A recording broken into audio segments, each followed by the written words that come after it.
The prosecution in the case of Kouri Richins have filed their bench brief in regards to the preliminary hearing. That's what we're going to discuss today. Hello, welcome to my channel. My name is Katie and this is where we discuss true crime, politics and current affairs. If you are a returning viewer, have you subscribed? Clearly you like my content if you keep coming back for more. But returning viewers, you may notice different setup, poor lighting, etc. More moving about. The Kouri Richins case has sped up a little bit again. So I'm trying my best to keep up to date with it, which means the setup of videos is going to be a little less professional than it was. Not that it was very professional in the first place. So please bear with, but I will give you still, the information will still be from the court filings. So, as I said, we're going to go through the state's bench brief preliminary hearing. Get yourself a cup of tea, get yourself comfortable. We might be here for quite a while. So it does go through a lot of the legal standards, etc. We don't need to hear any of that. None of it is specific to the case. It is all just this law applies in this case, this law applies in this case, you know, legalese, which we don't need to hear. There is, well, how do I word this? The legal standards for preliminary hearing. And it says here that reliable hearsay is admissible at a preliminary hearing. So they're going to bring in a bit of gossip. Evidence in support of probable cause. This is what the judge needs to decide if there's enough evidence to continue. The defendant, Kouri, attempted to commit aggravated murder and ultimately committed aggravated murder. Kouri is charged in count 1 with aggravated murder. The state alleges that on March the 3rd/4th, 2022, in Utah, Kouri intentionally or knowingly caused the death of her husband, Eric Richins, by the administration of a poison for pecuniary gain. I can't say that word. The court previously found that substantial evidence exists to support this charge. The substantial evidence standard is a higher standard than probable cause. Accordingly, the court may bind over count 1 by taking judicial notice of its previous finding. Notwithstanding, the state will present evidence at the preliminary hearing that will support a probable cause determination for count 1. Count 2 is attempted aggravated murder. The state alleges that on February the 14th, 2022, Kouri attempted to cause the death of her husband, Eric Richins, by the administration of a poison and for pecuniary gain. I hate that word. In this bench brief and at the preliminary hearing, the state will present evidence that will support a probable cause determination for count 2, before presenting evidence regarding count 1. Chronology is important to a complete understanding and analysis of the preliminary hearing evidence and the reasonable inferences that the court may draw therefrom. That evidence will show that Kouri attempted to murder and ultimately did murder Eric Richins using fentanyl she purchased from someone called Witness 4. We all know who that is. Allegedly, Carmen Lauber. Allegedly. The defendant did so for pecuniary gain because she was in financial distress. She also did so because she planned a future with her paramour, and divorcing Eric would leave her without any proceeds from his business and possibly without custody of their children. The defendant was in financial distress before Eric's death. Kouri and Eric were married on June the 15th, 2013. Just prior to the wedding, Kouri and Eric entered into a premarital agreement.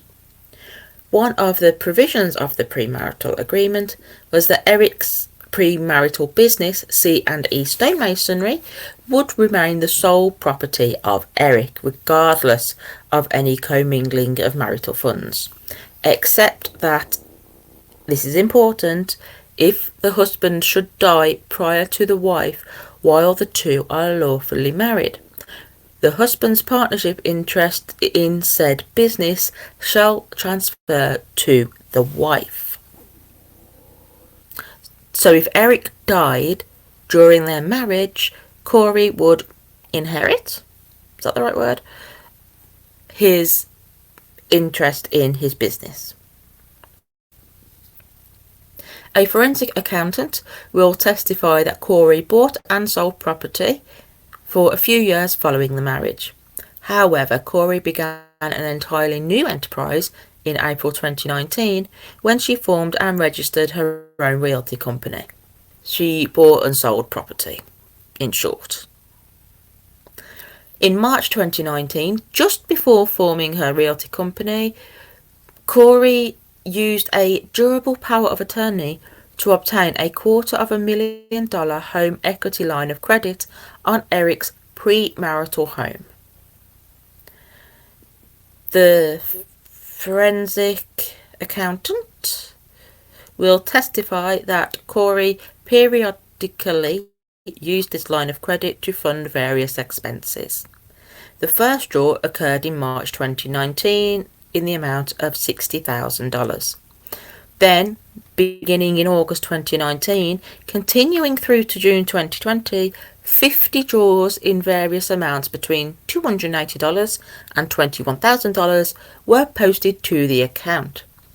These draws coincide with the remodel of a property that Kouri acquired in August 2019. Thereafter, the realty company seemingly experienced extraordinary growth.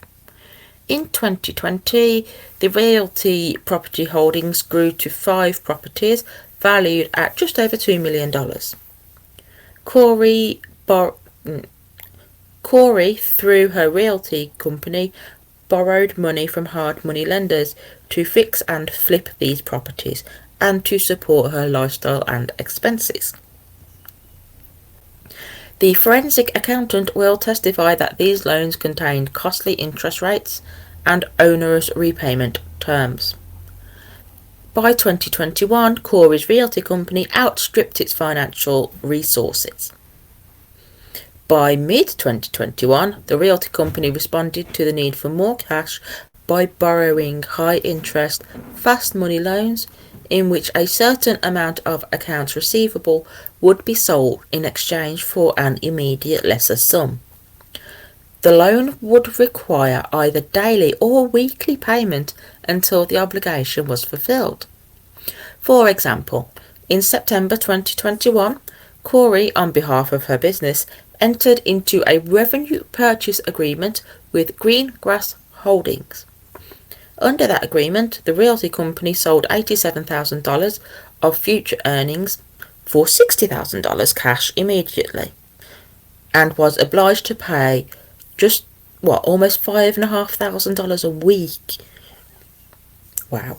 After paying approximately $21,000, Kouri stopped making payments, defaulted, and was sued by Greengrass in December 2021.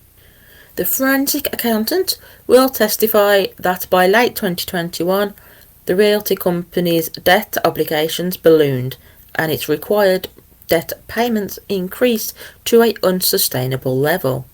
Kouri made numerous payments that her bank either overdrafted or returned unpaid due to a negative account balance. During this period, Kouri spent $205,000 to $368,000 per month on debt obligations. Her debt obligations increased faster than her revenues. These circumstances created chaos in all her financial accounts. In October 2020, Eric first learned of the existence of the home equity loan on his premarital home. Eric happened to go to the bank, where a bank representative informed him of the fully advanced $250,000 home equity loan and 2 maxed out credit cards. Moreover, handwriting expert opined that there is a strong probability that the initials purported to be that of Eric throughout the durable power of attorney that the defendant used to obtain the home equity loan, were not made by Eric, but rather were forged.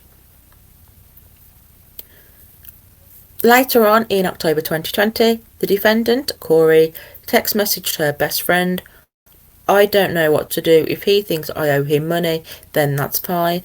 I'll pay whatever he thinks and then I'm out. It's getting a little out of hand."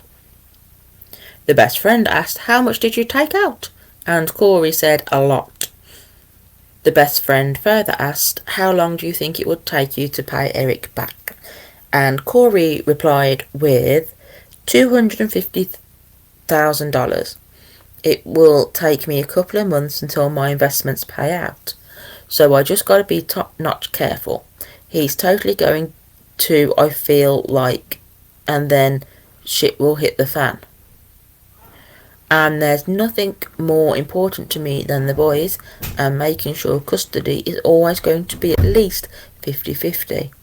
And if he digs and digs and finds something, I don't want him hiring some expensive attorney to fight for the kids or something."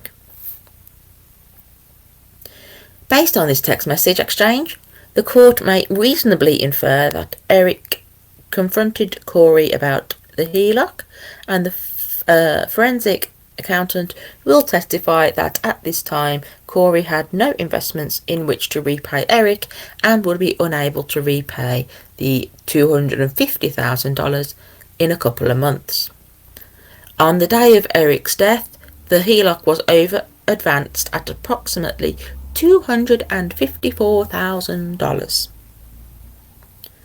The forensic accountant will testify that in November 2021, while facing unserviceable loan obligations and having recently defaulted on the Greengrass loan, Kouri used hard money lenders to acquire 3 new properties. These acquisitions collectively totaled over $1.1 million in loan obligations and did not involve any of the defendant's own funds. In December 2021, Kouri's financial distress reached an unsustainable level. For that month, Kouri's realty company was obligated to pay approximately $368,000 to service its debt. A Byzantine collection of 94 separate payments, some weekly, some daily. What do they mean by Byzantine collection of separate payments? Can someone explain that to me, please? Thank you. Meanwhile, Kouri's company generated very little income. For example, in December 21, Kouri's business had a America First credit union account, and it began with just almost $15,000 balance. During the month, more like $217,000 entered the account, whilst $254,000 exited, leaving an ending balance of negative $22,520. I ain't good at maths, but even I know that's overdrawn. In the 5 months preceding Eric's death, Kouri sought to withdraw over $300,000 from this account, for which there were insufficient funds. This resulted in 198 separate overdraft and return transaction fees totaling almost $5,000. At the time of Eric's death, the realty company account balance was negative $5,734. Kouri was a member of Navy Federal Credit Union with a checking account and a $15,000 line of credit. During the period from August the 28th, 2021 through to December the 28th, 2021, the credit union checking account balance ranged between $0 and negative $51. The amount owed on the line of credit ranged from $13,700 to $14,800. During that same period, the defendant wrote 7 checks from this account totaling $36,600, payable to herself or her realty business. The credit union returned all 7 cheques unpaid. On the day of Eric's death, Kouri owed over $3.1 million. She had recently defaulted on one loan and was struggling to avoid default on others. Her bank accounts were exhausted and she was spiralling toward total financial collapse. Regardless, she was 2 or 3 days away from closing on an additional $3.2 million in debt to purchase a partially completed property in Midway that would require millions of dollars to complete. Millions of dollars that the defendant did not have. In stark contrast, on the day of Eric's death, his estate was worth an estimated $5 million. His life was insured for over $2 million, and his interest in his company, C&E Masonry, was covered by a $2 million buy-sell agreement. The court may reasonably infer that Kouri believed she could gain a minimum $5 million from Eric's death. However, Kouri did not know that Eric had placed his estate in trust, with only the minimum elective share passing to Kouri. Kouri planned a future with her paramour. Alongside such financial chaos and misunderstanding, Kouri was having an extramarital affair which she conducted before, during and after Eric's death. I need my spectacles. Stay there. The defendant wished to leave Eric Richins for her paramour, but believed that divorce would be financially difficult and could result in losing custody of their children. On December the 7th, 2021, 2 days before her paramour's birthday, and while Eric was still alive, Kouri booked a 5-night all-inclusive romantic accommodation at a spa for herself and her paramour. Kouri provided her paramour's initials and date of birth for the reservation. The trip was scheduled for April 2022, which is the month after Eric died. Kouri booked the $4,000 trip when she was in extreme financial distress. In December 2021, Witness 8 was at Eric's home wrapping Christmas gifts. Witness 8 and Kouri were catching up on their lives and talking about Witness 8's divorce and Kouri's marriage. Kouri told Witness 8 that she was frustrated because she didn't feel that she had an easy path forward in divorcing Eric. Kouri said she was concerned that Eric would turn her children against her and that his family would use their finances to take the children from her. Kouri said she felt trapped and stuck in the marriage and didn't see a way out. Kouri said in many ways it would be better if Eric was dead. The following day, Kouri texted her paramour, "I'm in love with a man that's not my husband, and I want to, but I can't break up my family. It's having your cake and eating it too. I do just want to love you. I do love you." The paramour replied, "I thought you were getting a divorce." Kouri then said, "That's what I'm saying. What if that's in a year? You're just supposed to sit around and wait for me?" No, and I would never ask you, LOL. Side note, that's the wrong year for starters, and she's meant to be an author. Just saying. The defendant premeditated causing Eric's death. On New Year's Day 2022, someone logged into Eric's online New York life insurance company account without his authorization and accessed a $2 million life insurance policy owned by Eric on the life of his business partner. That person changed the beneficiary of the policy from Eric to Kouri and back to Eric twice within a few minutes, ultimately leaving Eric as the beneficiary. Neither Eric nor his business partner knew anything about the attempted change. The court may reasonably infer that the defendant was the person who made the changes and that she did not initially understand that the policy was on Eric's business partner's life and not Eric's life. Oh, there's a bit of shade there. I feel like the prosecution is saying, yes, she too dumb, she didn't know. Awkward. In early January 2022, Kouri went in for a consultation with a local divorce attorney.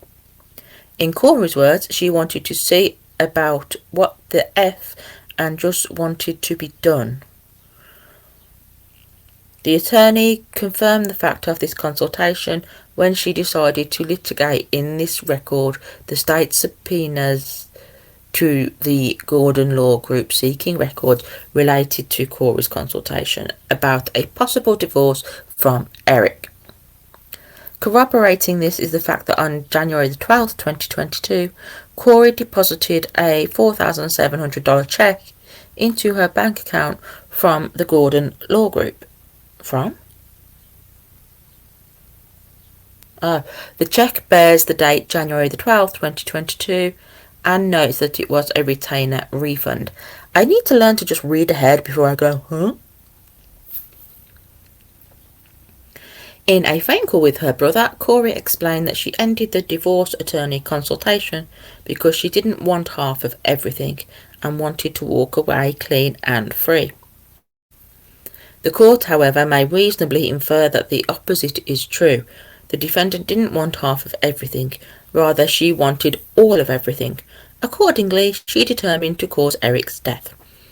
Now, I read she wanted to walk away clean and free as she wanted to be clean and free of Eric. She didn't want to have to rely on him financially. That's how I read that statement, but the prosecution are obviously going to say it means something else. In early January 2022, Kouri began inquiring about illicit drugs. On January the 9th, she asked her paramour, "Random question, have you ever done anything besides smoke weed, drug-wise?" Her paramour responded, "Yeah, pretty random, we've already had this talk." The defendant went on to tell her paramour, "I'm starting the new series Dope Sick tonight that just came out a few months ago." Dope Sick is a mini-series that focuses on America's struggle with opioids, opioid overdoses, and opioid deaths. Witness 3 helped Kouri renovate houses, and Kouri knew that he participated in drug court. On January 20th, 2022, Kouri text messaged Witness 3, "I did want to chat with you about something super random. Not now at kids stuff. I'll call ya tomorrow if that works." The next day at 7:24 p.m, Kouri texts Witness 3, "Hey, today snuck away from me. Can I give you a call in the morning around 11:30? And then on January the 22nd at 11:06 a.m, Kouri text message Witness 3, "Got a sec." Witness 3 told law enforcement that in response to those text messages, he spoke with Kouri on January the 22nd and that Kouri asked him for fentanyl. Kouri told Witness 3 that she wanted the fentanyl for a client who had back pain. Witness 3 told Kouri that he would not get her fentanyl and the defendant then hung up. This is still stuck in my head. Why would you offer to get painkillers for a client? Unless you're a doctor. Why?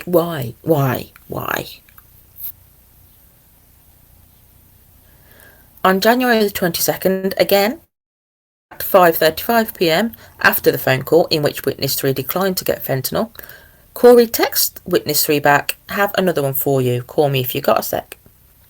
Witness 3 told law enforcement that during a second phone call with Kouri on that same day, Kouri asked him for propofol. Witness 3 told Kouri that he could not get her propofol. These text messages exchanged between Kouri and Witness 3 were manually deleted from Kouri's phone. Someone, a name I cannot pronounce and I'm not going to insult them by trying to pronounce it, will testify that Kouri and Witness 3 only communicated once after January 22nd, 2022, and that Kouri and Witness 3 had communicated regularly throughout the prior year, so she suddenly stopped talking to Witness 3. On May the 31st, 2023, approximately 3 weeks after Kouri's arrest for Eric's murder, Kouri's mother texted the defendant saying that witness 3 was running his mouth. On January the 29th, 2022, Kouri fraudulently applied for $100,000 life insurance policy on Eric's life.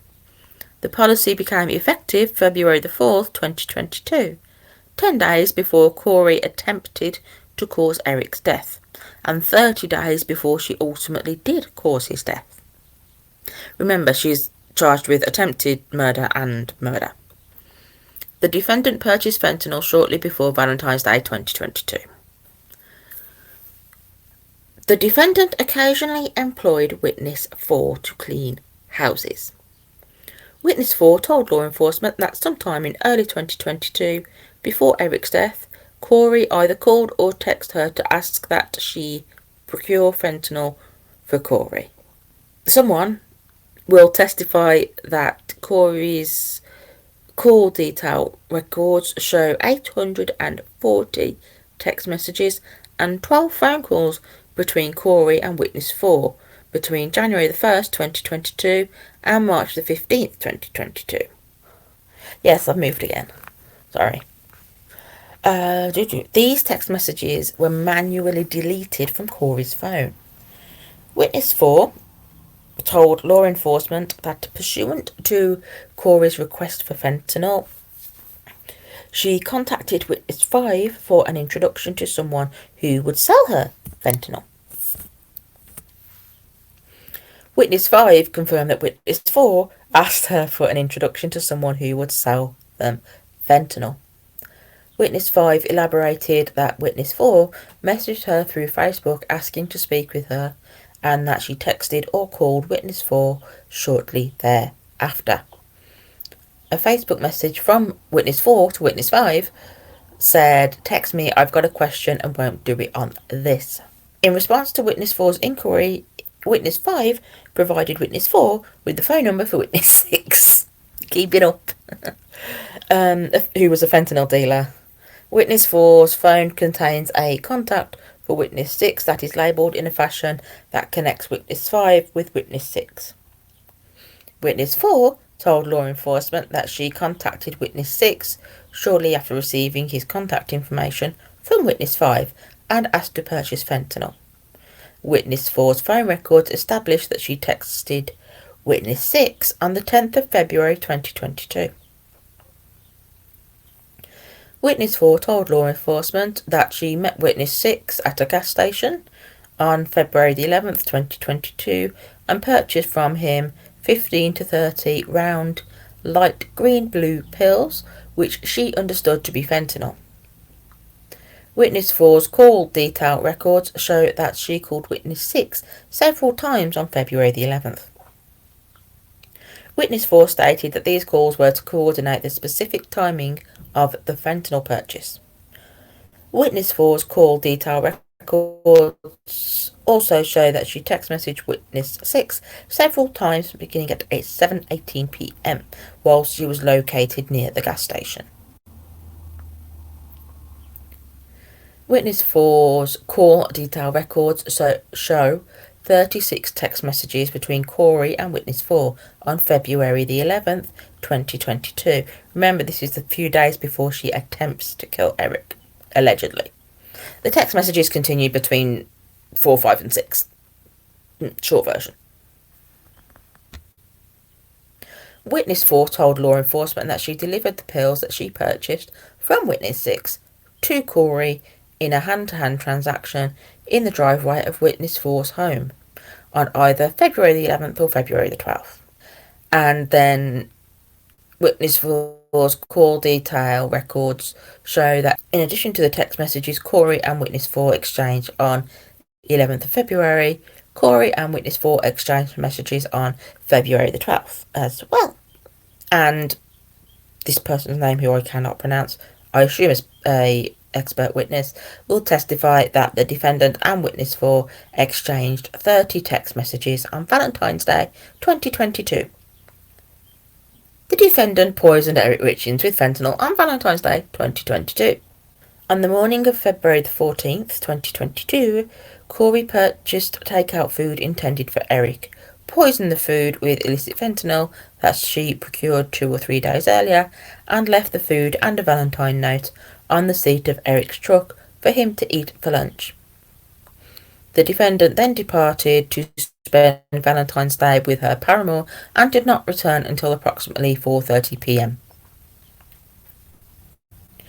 During those hours, Eric felt so sick that he drank a bottle of Benadryl, self-administered his son's EpiPen, and contemplated going to the hospital. Eric went completely dark and slept for 2 hours. He awoke to the realisation that my wife tried to poison me. Thereafter, the defendant promoted the false narrative to her mother, brother, and best friend that she ate lunch at home with Eric that day. February 14th, 2022, Kouri placed a 47-second phone call to a diner in Camas, the one where she got the food from. Kouri and Eric's joint bank account statement shows a $41 purchase from that diner on that day. The defendant said she picked up sandwiches from the diner for lunch. In the morning, Kouri texted her paramour, headed that way, and she texted her paramour a screenshot of a navigation application on her phone showing her current location and her projected arrival at an unknown destination. At 11 o'clock that morning, Eric placed a 3-minute phone call to Kouri.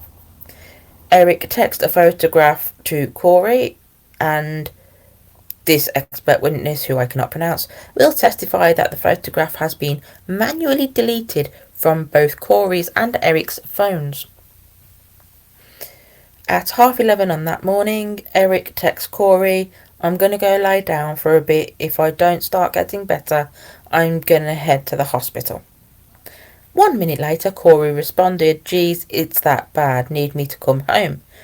Go to take a nap and call me when you're up." Again, wrong. You're.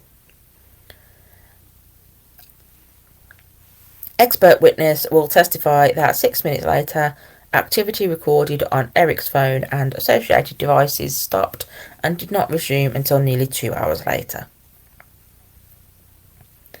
At 1:43 in the afternoon, Eric texted Kouri and asked, "Are you home?" Kouri responded, "No, in Provo, waiting for my cabinet installer guy. Are you home?" Eric responded, "In the office, I've been sleeping out here." Eric's office was in a freestanding structure behind his home.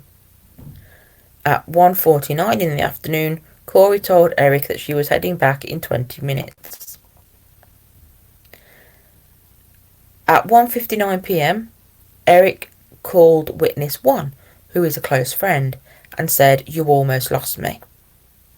Eric told witness 1 that Kouri had left him a sandwich and a note in the front seat of his truck, that he went in the house with the sandwich, had one bite of it, and broke out into hives.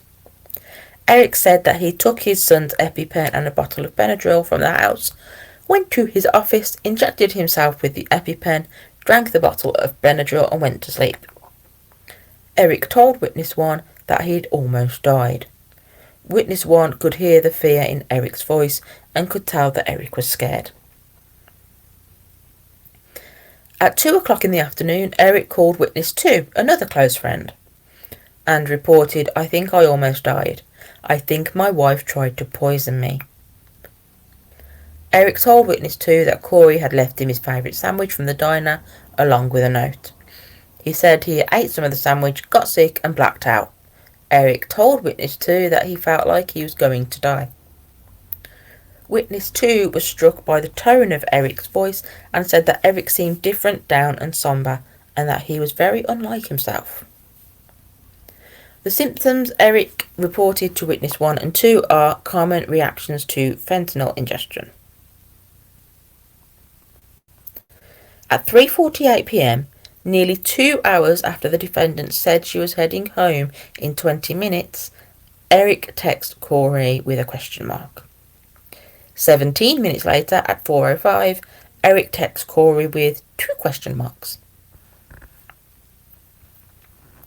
At 4:13, Eric texts Kouri, "Thanks for answering." The court may reasonably infer that this response was sarcasm, since Kouri had not answered Eric's text messages, despite knowing that he was sick enough to consider going to hospital, and that she told him she would start driving home 2 hours earlier. At 4:27 p.m, Kouri responded, "Did you call? You didn't call." The court may reasonably infer from Kouri's navigation screenshot, her text message exchange with her paramour, and her text message exchange with Eric that she was not at home with Eric on Valentine's Day between 9:41 a.m. and 4:27 p.m. After Eric's death, Kouri lied to her best friend about the event. In Kouri's own words, "It was Valentine's Day and Eric and I were both working from home that day, and I ordered lunch. He never broke out in hives or used an EpiPen. I was effing with him." The court may reasonably infer that the defendant told her best friend that she was with Eric when he ate the sandwich, and that this lie indicates consciousness of guilt. Kouri's failed attempt to cause Eric's death on Valentine's Day 2022 explains why 12 days later she asked witness 4 for something stronger, and the massive amount of fentanyl found in Eric's blood and gastric fluid after his death. The facts and circumstances surrounding Eric's death on March 3rd, 4th, 2022 are directly probative of Kouri's actus reus and mens rea on Valentine's Day 2022 and vice versa. The defendant continued to plan a future with her paramour after Valentine's Day 2022. The following day, February 15th, 2022, so this is the day after she's allegedly attempted to poison Eric, Kouri texted her paramour, "If I was divorced right now and asked you to marry me tomorrow, would you? I just want to lay on the couch and cuddle you, watch a murder documentary and snuggle." On February the 19th, Kouri told her paramour, "I want you today, every day, not just sexually but physically, mentally, every day. When I wake up, I do want a future together. I do want you, figure life out together. If he could just go away and you could just be here, life would be so perfect. I love you." That don't look good. On February 23rd, Kouri told her paramour, "I have a crazy dream. You quit your job, I divorce and come up with millions and millions. We buy the Midway house and live in the guest house and rent out the huge house as a big event centre. $15,000 a day like they charge down the road. Maybe $12,000 to stay competitive, and we will just run the event centre as our daily job and hang out every day. Raise some kids, have a little farm. Deal?"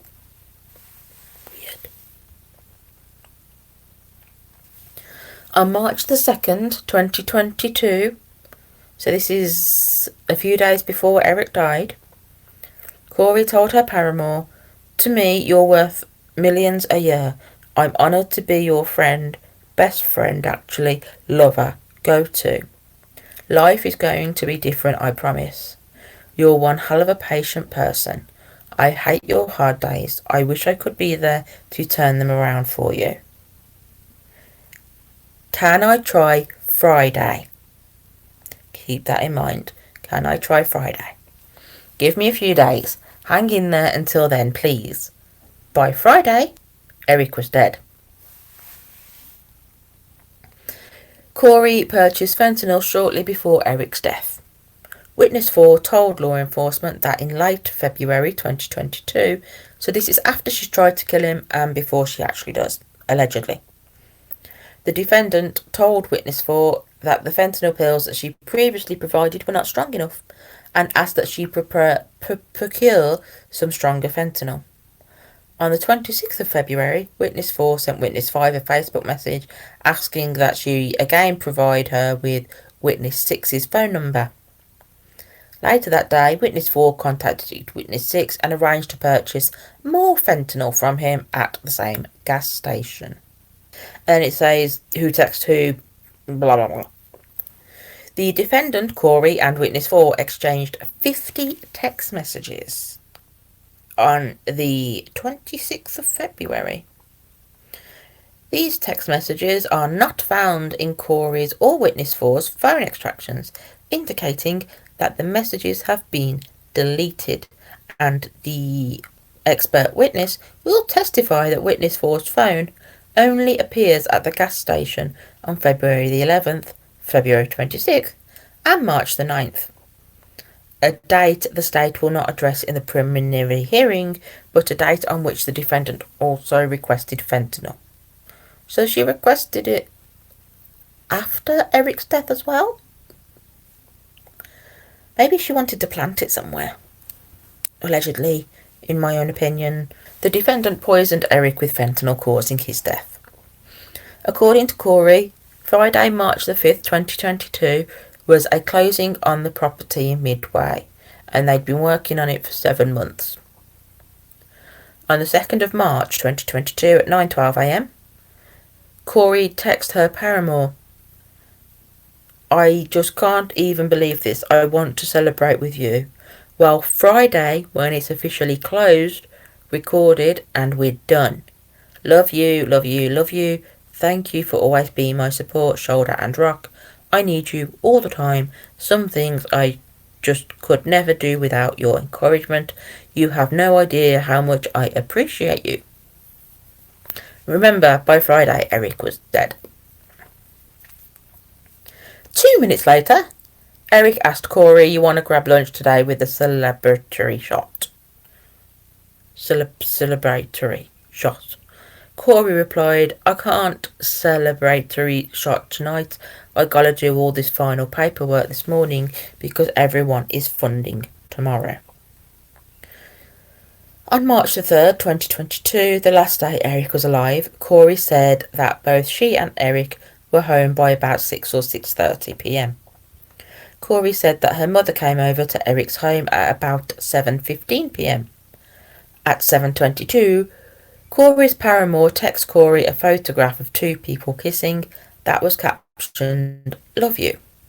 The defendant said that her mother left Eric's home by 8:30pm at the latest. At 8:36pm, Kouri responded to her paramour's earlier text by saying, "Love you." The text with the image of people kissing. Kouri said that at probably 9pm, Eric was, "Let's just finally have the drink for tomorrow." So we did. The defendant said, "I made the drinks in the kitchen and Eric consumed that drink while sitting on the bed." The defendant said that she found Eric dead with no pulse on that same bed several hours later. The defendant said she did not sleep in the bed with Eric after giving him the drink. Instead, she said that at approximately 9:30, 9:45, she went to one of their children's bedrooms to sleep with the child because the child was having nightmares. The defendant said that she awoke in the child's bedroom at approximately 3am on March the 4th, 2022, and returned directly to her bedroom. The defendant said that she was asleep in the child's bedroom the whole time, between 9:45 and when she called 911. The defendant told law enforcement that when she went in the child's bedroom, she left her cell phone plugged in next to her own bed and did not take it into the child's bedroom. The defendant was clear that she didn't get up any time before calling 911 or before going back into her own room and then eventually calling 911. "I got up about 3. I got back in bed. I looked at to see what time it was, and I know it was like around 3, and I just crawled in bed like normal. And then I turned over, like to put my arm around Eric, and he was just cold. Like it was like putting your arm over a cement brick. Like he was just cold and just hard, and I just started screaming, and Eric, and I jumped up and I turned the lights on and you could just tell like he was gone, and my kids woke up and like could hear me screaming at this time. So they were awake and I called 911 and, said he's not breathing, That was difficult to read. Contrary to Kouri's narrative, forensic analysis of Kouri's phone shows that it was unlocked 6 times between 3:06 a.m. on March the 4th and 15 minutes later at 3:21 a.m. when Kouri called 911. This analysis also shows that in those 13 minutes between 3:08 and 3:21, Kouri's phone or an associated device travelled approximately 370 feet. All of that before the defendant called 911. It only took 10 minutes for emergency services and the sheriff's deputies to arrive at the home. They performed life-saving measures but ultimately declared Eric deceased at 3:58 a.m. Emergency services thought that he'd been dead a while and noticed that he was acetyl the whole time, i.e. no heartbeat. A pathologist at the Office of the Medical Examiner performed an autopsy on Eric and concluded that his immediate cause of death was drug intoxication, fentanyl. The medical examiner determined that the level of fentanyl in Eric's blood was 15 ng/ml, which is approximately 5 times a lethal dose, and that his gastric fluid contained an additional 20,000 ng/ml of fentanyl. The medical examiner also found 16,000 ng/ml of quetiapine in Eric's gastric fluid. Quetiapine is an atypical antipsychotic medication used for the treatment of schizophrenia, bipolar disorder, and major depressive disorder. Quetiapine is widely used as a sleep aid due to its sedating effect. Kouri told law enforcement that at the time of Eric's death, she had a prescription for quetiapine. Whilst speaking with law enforcement at the crime scene, Kouri said that sometimes they eat THC gummies, and sometimes Eric will take a gummy before he goes to bed, but it didn't seem like he had. After Kouri's arrest for Eric's murder, Kouri's mother asked her if she was sure the fentanyl came from the THC gummy. Kouri replied, "That is what I'm banking on, yes." The medical examiner did not find any THC in Eric's blood or gastric fluid. So he had fentanyl and the one I can't pronounce in his system, but he did not have any THC. Kouri told law enforcement that she performed CPR on Eric pursuant to the 911 dispatcher's instructions. The 911 recording captured Kouri counting as if she was performing chest compressions. Kouri told her best friend, "I pumped so damn hard, so hard, screaming at him to come back to life." Kouri wrote in a journal that she began CPR/compressions until emergency service arrived, and that they immediately took over. Contrary to Kouri's narrative, the first on the scene, which happened to be a fireperson, said that Kouri wasn't performing CPR when they got there. Awkward. The 911 recording does not capture Kouri talking to Eric or urging him back to life. Instead, the 911 recording captures Kouri referring to Eric's body as it. Ugh. Kouri continued to plan a future with her paramour after Eric's death. On March the 5th, 2022, a day and a half after Eric's death, despite the death of her husband of nearly 9 years and her financial distress, Kouri closed on the $3.2 million Midway property. The forensic accountant will testify that this property was unfinished and would require millions of dollars to complete. The court may reasonably infer that the timing of Eric's death correlates to the millions and millions of dollars Kouri required to realise her dream involving the Midway property and her paramour. Between March the 6th and Eric's funeral on March the 11th, the defendant texted her paramour, "Love you," 5 separate times. In mid-March 2022, Kouri and her paramour drove into the mountains, parked and sat in Kouri's vehicle. The two spoke for the first time about Eric's death.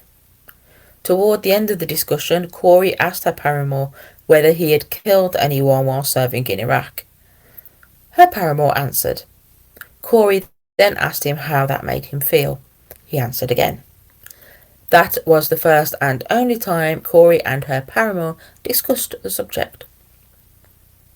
Also in mid-March 2022, Kouri and her paramour still had their reservation at that spa for April. On March the 20th, less than 3 weeks after Eric's death, Kouri texted her paramour a link to the spa webpage and asked, "Are we there yet? Can't wait." On April the 9th, a little more than 1 month after Eric's death, Kouri texted her paramour, "I think I want you to be my husband one day."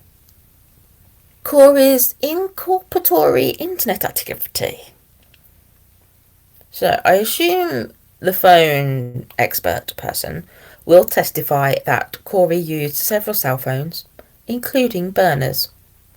Forensic analysis of the phone that Kouri primarily used leading up to and shortly after Eric's death shows that a significant amount of information was manually deleted from it between January and mid-March 2022. Forensic analysis of Kouri's cell phone show that by April the 16th, after Eric's death, 3 days after law enforcement first told Kouri that Eric died of a fentanyl overdose, the phones were used to access website articles with titles, among others, Utah State Prison Women's Facility. What happens to deleted messages? Cause of death usually does not impact life insurance payment. How do police and forensic analysts recover deleted data from phones? And signs of being under federal investigation. Someone using Kouri's phone searched for those websites, looked at those websites. Forensic analysis of Kouri's cell phones also show that by June the 6th, the phones were used to conduct various internet searches, such as, can you delete everything off an old iPhone without actually having it? Women Utah prison. Can cops uncover deleted messages iPhone? Can cops force you to do a lie detector test? If someone is poisoned, what does it go down on the death certificate as? How long does life insurance companies take to pay? What is a lethal dose of fentanyl? The defendant's inculpatory statements. There are only 3 plausible explanations for Eric's death by drug intoxication fentanyl. Suicide, accidental overdose, or homicide. The defendant, by her own words, has ruled out the first 2. Kouri repeatedly said that Eric would never end his own life. She said this at the crime scene whilst EMS was still attending to him. She said this when sheriff's deputies executed the first search warrant on Eric's home. She said this during an interview with law enforcement a year after Eric's death. The defendant also repeatedly said that Eric was not a drug user other than the occasional THC gummy. She said this at the crime scene. She said this when sheriff's deputies executed the first search warrant on Eric's home. She said this when she spoke with the medical examiner. Much later, when asked by the chief medical examiner whether Eric abused fentanyl, the defendant answered with an emphatic no. She told law enforcement a year after Eric's death that he did not use drugs. On the day the sheriff's deputies arrested Kouri Richins, she admitted to her mother and brother that she had asked witness 4 for pain pills. 2 days later, Kouri told her mother It was about a pain pill that Eric wanted, and we got him some. He threw them out because he said they weren't strong enough. They didn't do anything. And so I said to witness 4, yeah, he wants something stronger. The defendant went on to say that witness 4 went twice to get pain pills or whatever, so twice she went. Kouri said that she called witness 4, but then thinks she texted her and said that he wants something stronger. It didn't work for his back. At bottom, probable cause exists that the defendant attempted to murder and ultimately murdered Eric using fentanyl that she purchased from witness 4. The defendant did so for pecuniary gain because she was in financial distress. She also did so because she planned a future with her paramour, and divorcing Eric would leave her without any proceeds from his home or business, and possibly without custody of their children. Kouri's narratives regarding Valentine's Day 2022 and the night of Eric's death are belied by forensic analysis of her text messages and phone activity, the autopsy results, and the testimony of multiple witnesses. Kouri's inculpatory internet activity amplifies the evidence with consciousness of guilt, and her inculpatory statements corroborate the evidence. We're going to stop with the document there. I've already hit an hour. And it just goes into that the defendant unlawfully distributed a controlled substance. The defendant committed mortgage fraud by submitting a forged document. The defendant committed mortgage fraud by submitting a forged document again. The defendant committed insurance fraud through a scheme or artifice, and in part by submitting a forged document. And in conclusion, the state plans to present at the preliminary hearing as outlined herein, witness testimonies, witness statements, and certain evidence already contained in the record. However, based solely on the evidence outlined herein and reasonable inferences drawn therefrom, the state will meet its light probable cause burden. Accordingly, the court should order the defendant bound over to stand on trial on all counts and enter written findings in the record. Well, that's awkward. So that is most of the preliminary hearing information. I'm not going to go through all the financial crimes. They're pretty much repetitive, but we will know more about that when if it does go to trial. We are going to find that out as of recording this tomorrow, English time. Utah is behind my time, therefore I am behind recording because it all happens whilst I'm fast asleep. That's why everything seems to be a day behind. If you are a regular viewer, again, thank you for sticking with me. Thank you for the weird setup that I'm doing right now. It's just a lot easier for me with my disability to sit like this sometimes. Thank you very much. And yeah, don't forget to like, comment, subscribe. Let me know what new stuff did you learn. There's so much. And it doesn't look that great. It's going to be interesting to see what the defence says. We'll see what Judge Marasic says about going to trial. I'm surprised Kouri is fighting so hard and hasn't just taken a plea deal with this amount of evidence. I don't know. But make sure you subscribe to keep up to date with the channel. I will do my best to trim this video, and thank you for all your support. I'll see you in the next one. Oh, and if you want the document, it's listed below. Bye.